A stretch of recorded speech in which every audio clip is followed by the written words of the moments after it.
ሰላም ጤና ይስጥልኝ የዶክተር ዮናስ ቤተሰቦች እንደምን አላችሁ? ዛሬም እንደተለመደው በአንድ ጠቃሚና አስተማሪ ሐሳብ ተገናኘን።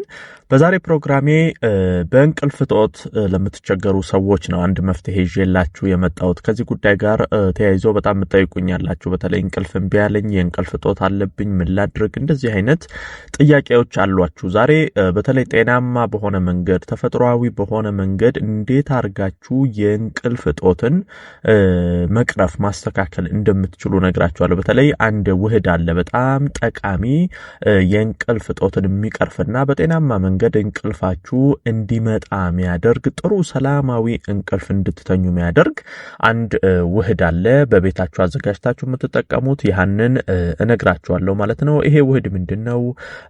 እንቅልፋችንን በጤናማ መንገድ እንድንተኛ የሚያግዘን እንዴት ነው? በነገራችን ላይ ይሄ ውህድ ከእንቅልፍ እጦት ባለፈም ከተለያዩ የሰውነት ክፍሎች ጋር ተያይዞ በጣም ትልቅ ፈውስ የሚሰጠን ውህድ ነው። ስለዚህ አዘገጃጀቱን ጠቀሜታውን እናያለን ማለት ነው። አብራችሁን ቆዩ። ለቻናሌ አዲስ ከሆናችሁ ሰብስክራይብ አድርጋችሁ ቤተሰብ ሁኑ። ይሄን መረጃም ላይክ ሼር እያደረጋችሁ በተለይ የእንቅልፍ እጦት ላለባቸው ሰዎች ይሄ መረጃ እንዲደርስና እንዲጠቀሙበት ላይክ ሼር አድርጋችሁ አጋሯቸው።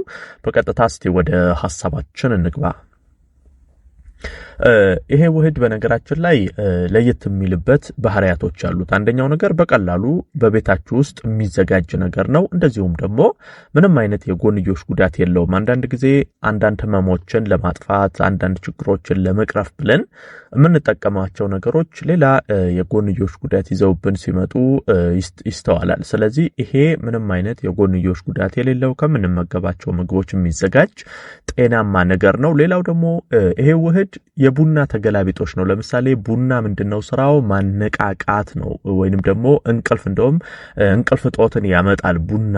ይሄ ግን በተቃራኒው ሰውነታችሁ እንቅልፋችሁ ቶሎ እንዲመጣ ሰውነት ድክምክም ብሎ ቶሎ እንዲተኛ የማድረግ ባህሪ አለው። ይሄ የቡና ተገላቢጦች ነው። ከዛ ባለፈ እንደነገርኳችሁ በተለይ ለእንቅልፍ እጦት ብቻ ሳይሆን ለተለያዩ ለምሳሌ ለመተንፈሻ አካላት ጤና እጅግ በጣም አስፈላጊና ጠቃሚ ነው። ሰውነት ራሱን እንዲያጸዳ የማድረግ ስራን ይሰራል። ከሰውነት ውስጥ መርዛማ ነገሮች እንዲወገዱ ያደርጋል። በጣም በርካታ ጠቀሜታ አለው ማለት ነው። እስቲ ይሄንን ውህድ ለማዘጋጀት ምን ነገሮች ያስፈልጉናል ወደሚለው እንግባ።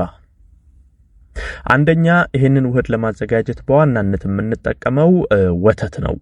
ወተት በተለይ ደግሞ የሜላቶኒን ሆርሞን በሰውነታችን ውስጥ ቶሎ እንዲመነጭ ያደርጋል። ይሄ ሜላቶኒን ሆርሞን ወይንም የእንቅልፍ ሆርሞን ይባላል። ይሄ የእንቅልፍ ሆርሞን ቶሎ እንዲመጣ ብዙ ጊዜ እንደውም ማታ አካባቢ ወተት ጠጡ ይባላል። ይሄ ጤናማ እንቅልፍ እንድተኙ የእንቅልፍ ሆርሞን ሰውነት ላይ እንዲመነጭ በጣም ትልቅ ስራ ስለሚሰራ ነው።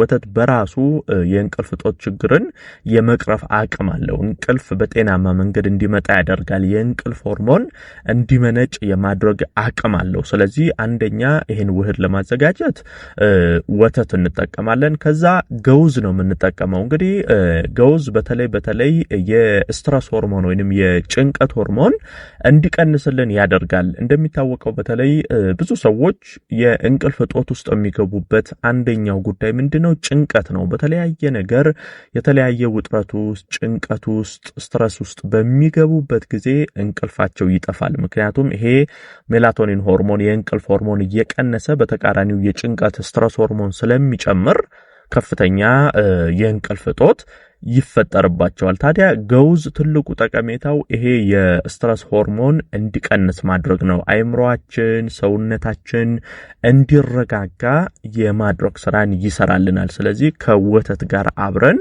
የተወሰነ ገውዝ እንጠቀማለን።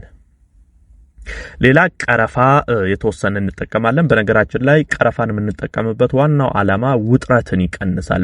በተለይ የጡንቻ ውጥረትን ይሄ ቀረፋ የመቅረፍ አቅሙ በጣም ከፍተኛ ነው። ሰውነታችንና አይምሮአችን እንዲረጋጋ ያደርጋል። ከዛ ባለፈ ቀረፋ ብዙ ጥቅሞች አሉት። ለምሳሌ በደም ውስጥ ያለን የስኳር መጠን የመቆጣጠር ስራን ይሰራል።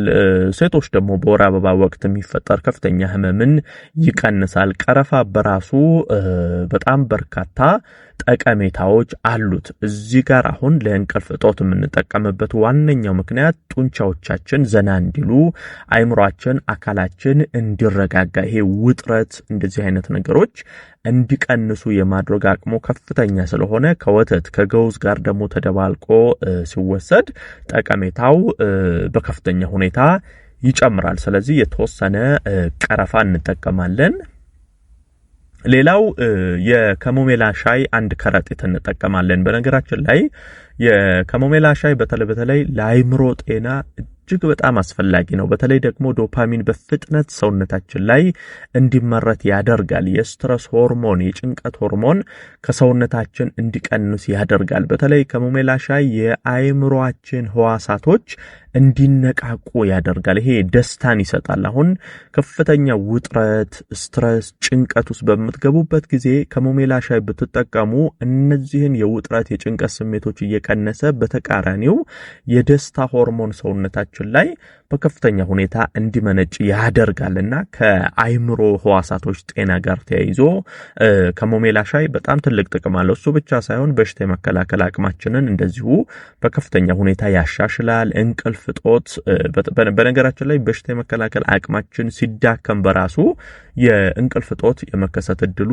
ሰፊ ነው። ስለዚህ እነዚህን ተያያዥ ችግሮች በከፍተኛ ሁኔታ የመቅረፍ አቅም አለው ማለት ነው። ስለዚህ እነዚህን አሁን የነገርኳችሁን 4 ነገሮች አንድ ላይ አድርገን እጅግ በጣም አስደናቂ የእንቅልፍ እጦትን የሚቀርፍ ውህድ እናዘጋጃለን ማለት ነው።